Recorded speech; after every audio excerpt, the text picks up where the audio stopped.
रामायण क्या है? रामायण एक छोटा सा वृतांत है, उसी से शायद कुछ समझा सकूं। एक रात की बात है, माता कौशल्या जी को सोते में अपने महल की छत पर किसी के चलने की आहट सुनाई दी। नींद खुल गई। पूछा कौन है? मालूम पड़ा सुकृति जी, सबसे छोटी बहू शत्रुघ्न जी की पत्नी हैं। माता कौशल्या जी ने उन्हें नीचे बुलाया। श्रुतकीर्ति जी आईं, चरणों में प्रणाम कर खड़ी रह गईं। माता कौशल्या जी ने पूछा, श्रुति, इतनी रात को अकेली छत पर क्या कर रही हो बेटी? क्या नींद नहीं आ रही है? शत्रुघ्न कहाँ हैं? श्रुतकीर्ति की आंखें भर आई, माँ की छाती से चिपकी, गोद में सिमट गई। बोली, माँ, उन्हें तो देखे हुए 13 वर्ष हो गए। उफ! कौशल्या जी का हृदय कांपकर छटपटा गया। तुरंत आवाज लगाई, सेवक दौड़ आए। आधी रात की पालकी तैयार हुई। आज शत्रुघ्न जी की खोज होगी। माँ चली। आपको मालूम है शत्रुघ्न जी कहाँ मिले? अयोध्या जी के जिस दरवाजे के बाहर भरत जी नंदी ग्राम में तपस्वी होकर रहते हैं, उसी दरवाजे के भीतर एक पत्थर की शिला है। उसी शिला पर अपनी बाह का तकिया बनाकर लेटे मिले। माँ सिर के पास बैठ गई। बालों में हाथ फिराया तो शत्रुघ्न जी ने आंखें खोली। माँ उठे, चरणों में गिरे। माँ, आपने क्यों कष्ट किया? मुझे बुलावा भेज दिया होता। माँ ने कहा, शत्रुघ्न यहाँ क्यों? शत्रुघ्न जी की रुलाई फूट पड़ी। बोले, माँ, भैया राम जी पिताजी की आज्ञा से वन चले गए। भैया लक्ष्मण जी उनके पीछे चले गए। भैया भरत जी नंदी ग्राम में हैं। क्या यह महल, यह रथ, यह राशि वस्त्र विधाता ने मेरे लिए ही बनाए हैं? माता कौशल्या जी निरुत्तर रह गईं। देखो क्या है ये राम कथा, यह भोग की नहीं त्याग की कथा है। यहाँ त्याग की ही प्रतियोगिता चल रही है और सभी प्रथम हैं, कोई पीछे नहीं रहा। चारों भाइयों का प्रेम और त्याग एक दूसरे के प्रति अद्भुत, अभिनव और अलौकिक है। रामायण जीवन जीने की सबसे उत्तम शिक्षा देती है। भगवान राम को 14 वर्ष का वनवास हुआ तो उनकी पत्नी सीता मैया ने भी सहर्ष वनवास स्वीकार कर लिया। परंतु बचपन से ही बड़े भाई की सेवा में रहने वाले लक्ष्मण जी कैसे राम जी से दूर हो जाते?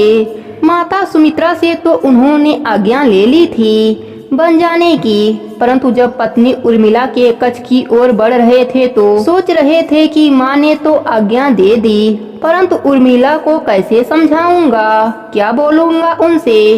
यही सोच विचार करके लक्ष्मण जी जैसे ही अपने कच्छ में पहुँचे तो देखा कि उर्मिला जी आरती का थाल लेके खड़ी थीं और बोली, आप मेरी चिंता छोड़ प्रभु श्री राम की सेवा में वन को जाओ, मैं आपको नहीं रोकूंगी। मेरे कारण आपकी सेवा में कोई बाधा न आए, इसलिए साथ जाने की जिद भी नहीं करूंगी। लक्ष्मण जी को कहने में संकोच हो रहा था, परंतु उनके कुछ कहने से पहले ही उर्मिला जी ने उन्हें संकोच से बाहर निकाल दिया। वास्तव में यही पत्नी का धर्म है। पति संकोच में पड़े उससे पहले ही पत्नी उसके मन की बात जानकर उसे संकोच से बाहर कर दे। लक्ष्मण जी चले गए, परंतु 14 वर्ष तक उर्मिला ने एक तपस्विनी की भांति कठोर तप किया।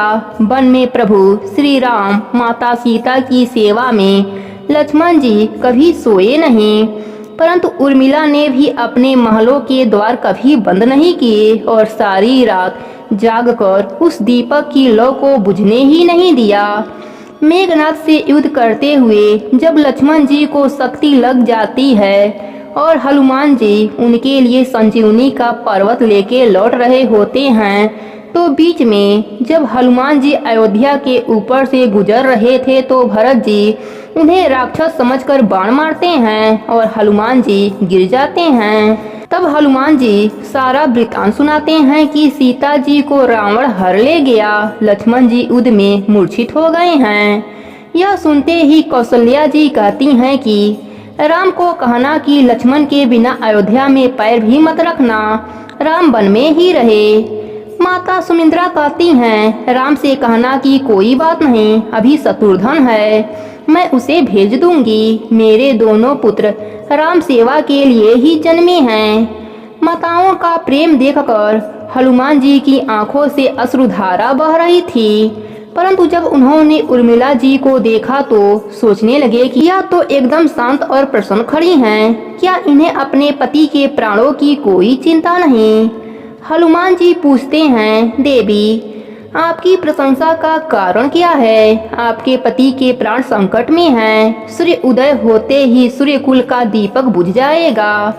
उर्मिला जी का उत्तर सुनकर तीनों लोकों का कोई भी प्राणी उनकी वंदना किए बिना नहीं रह पाएगा। उर्मिला बोली, मेरा दीपक संकट में नहीं है, वो बुझ ही नहीं सकता। रही सूर्य उदय की बात, तो आप चाहें तो कुछ दिन अयोध्या में विश्राम कर लीजिए, क्योंकि आपके वहां पहुंचे बिना सूर्य उदित हो ही नहीं सकता। आपने कहा कि प्रभु श्री राम मेरे पति को अपने गोद में लेकर बैठे हैं। जो यज्ञेश्वर प्रभु श्री राम की गोद में लेटा हो, काल उसे छू भी नहीं सकता। या तो वह दोनों लीला कर रहे हैं। मेरे पति जब से बन गए हैं तब से सोए नहीं हैं। उन्होंने न सोने का प्रण लिया था, इसलिए वे थोड़ी देर विश्राम कर रहे हैं। और जब भगवान की गोद मिल गई तो थोड़ा विश्राम ज्यादा हो गया, वे उठ जाएंगे।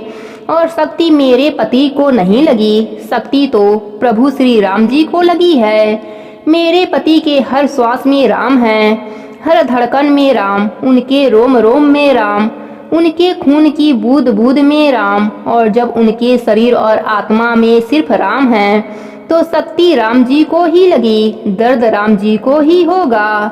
इसलिए हनुमान जी आप निश्चय होके जाएं, सूर्य उदित नहीं होगा। राम राज्य की नींव जनक जी की बेटियां ही थीं, कभी सीता तो कभी उर्मिला।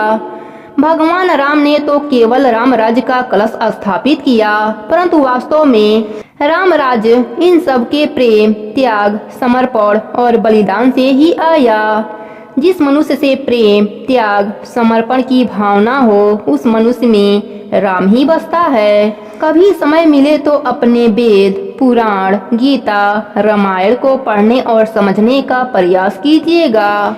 जीवन को एक अलग नजरिए से देखने और जीने का सयूर मिलेगा। लक्ष्मण सा भाई हो, कौशल्या माई हो, स्वामी तुम जैसा मेरा रघुराई हो, नगरी हो अयोध्या सी, रघुकुल सा घराना हो, चरण हो राघव के जहाँ मेरा ठिकाना हो त्याग भरत जैसा सीता सी नारी हो, लव कुश के जैसी संतान हमारी हो, श्रद्धा हो श्रवण जैसी, सौरी सी भक्ति हो, हनुमंत के जैसी निष्ठा और शक्ति हो।